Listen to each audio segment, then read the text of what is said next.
سلام دوستان، ما اومدیم با یه ایونت عبور از تونل مرگ، تونل لاوا برسیم به اون چیز که پر از دایمونده.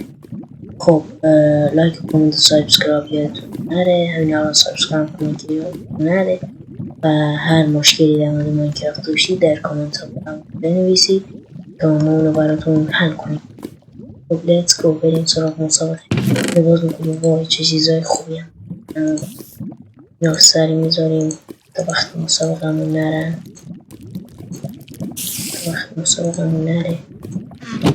ببینید چون من بی‌نهایته و من گناه زیادی توش ساختم نمیتونم پس به تعدادشون حذف کنم. ولی لایک کردنتون گرم، دومی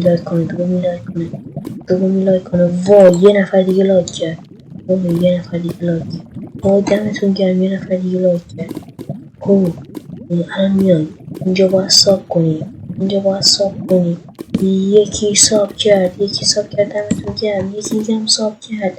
مرسی داداشیا، خیلی فدایی دارید. یکی دیگه هم ساب کرد دمتون گرم. کامنت بذارید دمتون گرم. میدونم که کامنت میذارید این دوتا، میدونم که کامنت میذارید این سه تا. وای الان چجور برم؟ من همه اینا رو گذاشتم این سه تا دوتا از اونجا ندارید. وای چجوری برم؟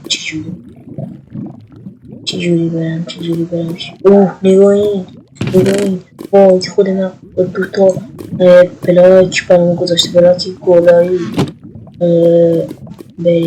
بریم برای شروعش. وای دمتون گرم. شوش یا زیاده. وای